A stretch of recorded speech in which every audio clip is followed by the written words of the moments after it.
Welcome to Rajasthan study number 1। Rajasthan study number 1 आप सभी का स्वागत है साथियों। आज है 23 मई और 23 मई 2024 से राजस्थान करंट अफेयर व उनसे रिलेटेड जितने भी फैक्ट बनते हैं वो आज के सेशन में हम देखने वाले हैं। और सेशन आने वाली 2024 की एग्जाम की दृष्टि से वेरी इंपॉर्टेंट सेशन वो रहने वाला है। और इसकी PDF प्राप्त करने के लिए टेलीग्राम राजस्थान स्टडी नंबर 1 को ज्वाइन करना न भूले साथियों। टेलीग्राम राजस्थान स्टडी नंबर 1 को ज्वाइन कर लीजिएगा। और लास्ट में आपसे एक क्वेश्चन पूछूंगा जिसका जो आपको कमेंट के माध्यम से उसका आंसर देना है। और क्लास अच्छी लगे तो लाइक कीजिएगा, शेयर कीजिएगा और अपने परिवार को सब्सक्राइब जरूर कीजिएगा। और आज के जो हमारे इंपॉर्टेंट क्वेश्चन क्या रहेंगे तो आप देख सकते हैं। सीकर जिला world book of records London में दर्ज किया गया है सीकर जिले को। तो क्या है, किस लिए किया गया है, पूरी चर्चा करेंगे। बीकानेर कृषि विश्वविद्यालय को यूके के द्वारा पेटेंट दिया गया है, तो किसके लिए पेटेंट दिया गया है वो भी पूरी चर्चा करेंगे। और राजस्थान स्कूल शिक्षा परिषद व अरावली संस्थान के मध्य MOU हुआ है, तो किसको लेकर MOU हुआ है इसकी भी हम पूरी चर्चा करने वाले हैं। तो रोज सुबह 6 बजे डेली वीकली, सप्ताह होने के बाद में वीकली और पूरा महीना होने के बाद में मंथली करंट अफेयर की क्लास है वो अपनी रहती है सुबह 6 बजे। अब स्टार्ट करते हैं विदाउट वेस्टिंग टाइम शानदार सेशन जानदार क्वेश्चनों के साथ। पहला question very important question, first question देखिएगा, स्टार लगा लीजिएगा, वेरी इंपॉर्टेंट भाई। हाल ही में किस विश्वविद्यालय के वैज्ञानिकों को फसल अवशेष प्रबंधन मशीन यानी फसल अवशेष प्रबंधन मशीन स्टेबल चॉपर कम स्प्रेडर डिजाइन हेतु यूनाइटेड किंगडम के द्वारा पेटेंट मिला है? तो ये साथियों स्वामी केशवानंद राजस्थान कृषि विश्वविद्यालय बीकानेर को है वो दिया गया है। यहाँ पर स्वामी केशवानंद कृषि विश्वविद्यालय को है वो, यहाँ पर वैज्ञानिकों को क्या मिला है, पेटेंट मिला है। किसके द्वारा? तो यूनाइटेड किंगडम के द्वारा मिला है। तो क्या है पूरी विशेषता, चर्चा करते हैं, याद रखना। तो देखिएगा, इसके अलावा ये भी आपको ध्यान रखना है कि हाल ही में जो मोहनलाल चुकाड़ी विश्वविद्यालय इसकी जो कुलपति सुनीता मिश्रा को है वो कुलाधिपति अवार्ड से सम्मानित किया गया है कलराज मिश्र के द्वारा सत्र 2021-22 के लिए। ठीक है, तो देखिएगा स्वामी केशवानंद राजस्थान कृषि विश्वविद्यालय कहाँ पर है, पहले तो आपको ये पता होना चाहिए। तो स्वामी केशवानंद कृषि विश्वविद्यालय कहाँ पर है? बीकानेर में। इसके कुलपति कौन है? डॉक्टर अरुण कुमार शर्मा। कौन है? अरुण कुमार है। कौन है? डॉक्टर अरुण कुमार है साथियों। और चर्चा में क्यों है?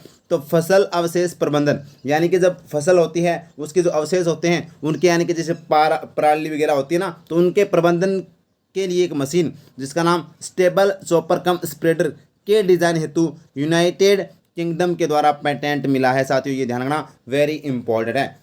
कीमत की बात करें तो यह जो मशीन जो राजस्थान ये जो स्वामी केशवानंद कृषि विश्वविद्यालय के द्वारा स्थापित की गई है, इस मशीन की कीमत है जो वर्तमान में जो मशीनें चल रही हैं इससे 4 गुना कम कीमत पर है वो उपलब्ध होगी। तो ये भी आपको ध्यान रखना है। उद्देश्य क्या है इसका? तो कृषि विश्वविद्यालय की यह उपलब्धि अब यहाँ पर बात करें तो अब अन्य फसल अवशेषों के प्रबंधन और के लिए भी महत्वपूर्ण है वो यहाँ पर भूमिका अदा करेगी साथियों। तो ये भी अपने को ध्यान रखना है। तो यहाँ पर देखें तो अन्य फसल जो यानी कि यहाँ पर बात करें तो ये क्या है, तो आपको मैं बता देता हूँ, प्राणी नहीं है, पराली है।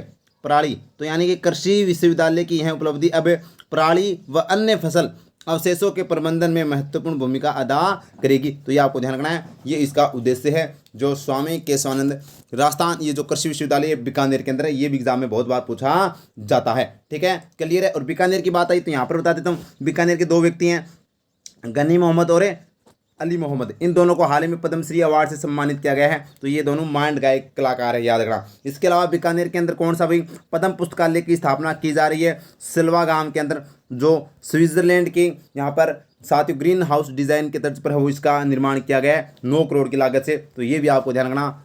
ठीक है, ये वेरी इंपॉर्टेंट है। अब आगे देखिएगा नेक्स्ट क्वेश्चन देखिएगा, राजस्थान स्कूल शिक्षा परिषद ने विशेष आवश्यकता वाले बालकों के लिए शैक्षणिक एवं थेरेपी ये सम्मेलन है भाई। क्या ये सम्मेलन है? सम्मेलन नहीं है, सम्मेलन। ठीक है, याद रखना। सम्मेलन के लिए किसके साथ समझौता किया है? तो यहाँ पर देखें तो साथियों सम्मेलन ये देख सकते हैं, सम्मेलन के लिए किसके? अरावली संस्थान के साथ। तो यहाँ पर राजस्थान स्कूल शिक्षा परिषद के द्वारा अरावली संस्थान के साथ वो क्या किया गया है? MOU किया गया है, समझौता किया गया है। किसके लिए? तो विशेष आवश्यकता वाले बालकों के लिए यहाँ पर ये समझौता किया गया है। वेरी इंपॉर्टेंट है, स्टार लगा लीजिएगा, छपने वाला क्वेश्चन है। तो देखिएगा, अब पूरी चर्चा करते हैं। देखिएगा शैक्षणिक एवं थेरेपी सम्मेलन यानी कि शैक्षणिक एवं थेरेपी सम्मेलन की बात करें तो समझौता किस किस के बीच में हुआ इसके लिए? तो राजस्थान स्कूल शिक्षा परिषद व अरावली संस्थान के मध्य वो समझौता हुआ है। क्यों हुआ है? क्योंकि विशेष जो आवश्यकता वाले बालकों के लिए साथियों यहाँ पर अच्छी उच्च गुणवत्ता वाली शिक्षा प्रदान की जाएगी। तो यहाँ पर विशेष आवश्यकता वाले बालकों के लिए एमओयू किया गया है। इसका उद्देश्य क्या है? समझौते के अनुसार जयपुर व उदयपुर जिले में स्थापित स्टेट मॉडल रिसोर्स केंद्र, ये केंद्र भी केंद्र नहीं है, केंद्र, ठीक है, याद रखना केंद्र है ये, ठीक है, केंद्रों, तो केंद्रों के लिए मानव संसाधन उपलब्ध करवाए जाएंगे। तो समझौते के अनुसार जयपुर उदयपुर में स्थापित जो स्टेट मॉडल केंद्रों के लिए मानव संसाधन उपलब्ध है वो करवाए जाएंगे। इसे हम समझौते के तहत याद रखना। क्लियर है बात? वेरी इंपॉर्टेंट है। और अगर आपसे पूछे कि शिक्षा मंत्री वर्तमान में कौन है राजस्थान के, तो शिक्षा मंत्री हैं मदन दिलावर। कौन है भाई? मदन दिलावर है। और साथियों रीट की एग्ज़ाम बहुत जल्द है, वो आने वाली है। तो आप भी है वो अपनी रफ्तार है वो अब ट्रेन की तरह फास्ट कर लीजिएगा, क्योंकि धीरे धीरे चल रहे थे, अब वो धीरे वाला टाइम नहीं रहा है। अचानक फॉर्म आएंगे, अचानक एग्ज़ाम डेट आएंगी और फिर है वो टाइम नहीं मिलेगा। फिर आप कहोगे कि हमको टाइम नहीं मिला। टाइम फिलहाल अब जो आपके पास है उसको तो आप व्यर्थ है वो गंवा रहे हो, और फिर है वो कहते हो टाइम नहीं मिला, टाइम मिला। टाइम आपके पास है, आपकी इच्छा है कि टाइम को सही सदुपयोग करना है या उसका दुरुपयोग करना है, वो आप पर है, निर्भर करता है। अब देखिएगा नेक्स्ट क्वेश्चन, और ये भी वेरी इंपॉर्टेंट क्वेश्चन है। 16 अप्रैल को एक साथ 9.16 लाख लोगों के द्वारा मतदान करने की शपथ लेकर बने वर्ल्ड रिकॉर्ड के कारण किस जिले का नाम world book of record London में दर्ज किया गया है? तो नाम आता है सीकर जिला। कौन सा रे? अरे सीकर जिले का है वो नाम। यहाँ पर बात करें साथियों, world book of record London में दर्ज किया गया है। और सीकर अब हाल ही में नया संभाग भी बना है। क्या बना है भाई? संभाग भी बना है। तो ये भी आपको ध्यान रखना है, वेरी इंपॉर्टेंट है।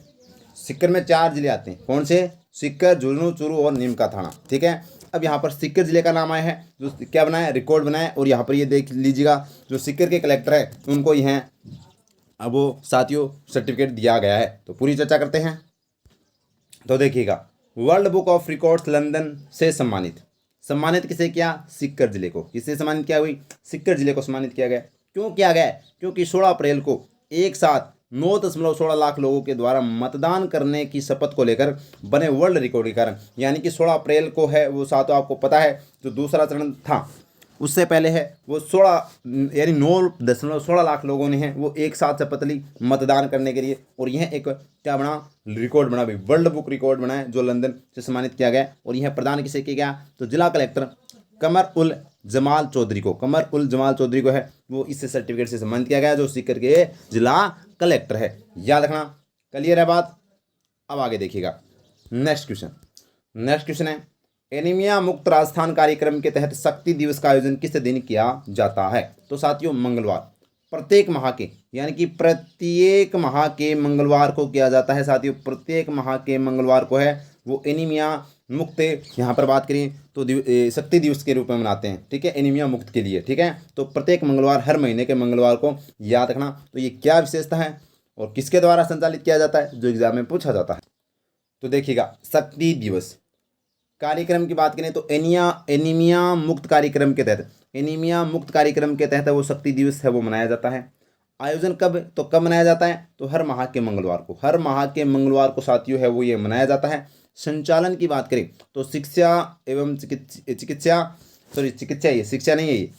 स्वास्थ्य विभाग के द्वारा, तो चिकित्सा स्वास्थ्य विभाग के द्वारा है वो यहाँ पर बात करें तो इसका आयोजन संचालन किया जाता है। इसका उद्देश्य क्या है? बच्चों, महिलाओं एवं किशोरियों में एनीमिया की दर को कम करना। तो बच्चों, महिलाओं तथा किशोरियों में एनीमिया की दर को कम करना इसका मुख्य उद्देश्य है, जो हर माह के मंगलवार को है वो एनीमिया मुक्त कार्यक्रम राजस्थान के तहत है वो यहाँ पर मनाया जाता है शक्ति दिवस के रूप में, ठीक है। क्लियर है? और वर्तमान में चिकित्सा एवं स्वास्थ्य मंत्री कौन है? वर्तमान में चिकित्सा एवं स्वास्थ्य मंत्री कौन है? तो ये आप है वो कमेंट में भी मेरे को बताना है, क्योंकि मैंने आपको अच्छे से मंत्री करवा रखे हैं, अपनी लाइव सेशन भी हो चुकी है और आपको अच्छे से बताया भी था जब मंत्री बने थे, ठीक है। हाँ, खींवसर आगे नाम लगता है, आगे आप बता देना। और ये कल के क्वेश्चन जो 22 मई के हमने देखे थे उनका फटाफट रिवीजन कर लेते हैं और लास्ट में आपसे क्वेश्चन है पूछूंगा, उसका जवाब देना है। तो देखिएगा, क्वेश्चन है, बेनिन में UNFPA इंडिया द्वारा आयोजित ICPD 30 यूथ डायलॉग कार्यक्रम में भारत का प्रतिनिधित्व किसने किया है? तो प्रिया राठौड़ ने किया। किसने किया? प्रिया राठौड़ ने किया। आगे देखिएगा। और नेक्स्ट क्वेश्चन है, हाल ही में राजस्थान के किस जिले में छोटू और मुन्ना ब्रांड से 5 और 2 किलो के सिलेंडर योजना प्रारंभ की गई है? तो खेरतल, तिजारा, याद रखना, वैसे भी भिवाड़ी। खेतर तिजारा का एक शहर आता है भिवाड़ी, इसके अंदर वो शुरू किया गया है। श्रमिकों के लिए यह साथियों 5 किलो और 2 किलो का सिलेंडर मिलेगा। और नेक्स्ट क्वेश्चन है, देश की एकमात्र महिला क्रोकोडाइल रेस्क्यू एक्सपर्ट किसे कहा जाता है? तो नाम आता है प्रेम कंवर सक्तावत। प्रेम कंवर सक्तावत जो साथियों मुकुंदरा हिल्स टाइगर रिजर्व के अंदर है वो कार्यरत है, वन कर्मी है ये। और नेक्स्ट क्वेश्चन है, हाल ही में MBM विश्वविद्यालय ने किस गांव को गोद लिया है? तो डोली गांव। डोली गांव जो जोधपुर के अंदर है साथियों, और MBM विश्वविद्यालय भी कहाँ पर है? जोधपुर के अंदर है। इसके द्वारा है वो यहाँ पर डोली गांव को गोद लिया गया है, तो ये भी आपको ध्यान में रखना है। और ये आज का प्रश्न आपके लिए है, सहकारिता विभाग के द्वारा राष्ट्रीय सहकार मेला 2024 है, ये 14 नहीं भाई 2024। तो राष्ट्रीय सहकार मेला 2024 का आयोजन कहाँ किया जा रहा है? तो राष्ट्रीय यानी कि आज का प्रश्न आपके लिए कि सहकारिता विभाग के द्वारा राष्ट्रीय सहकार मसाला मेला 2024 का आयोजन है वो कहाँ किया जा रहा है? जोधपुर, जयपुर, उदयपुर और बीकानेर। तो कौन सा इसका राइट आंसर है? कमेंट बॉक्स में जरूर बताइएगा। और सेशन कैसा लगा वो भी बताइएगा। अच्छा लगा तो लाइक कीजिएगा, शेयर कीजिएगा और अपने परिवार को सब्सक्राइब करना न भूले। Thank you. जय हिंद, जय भारत माता की।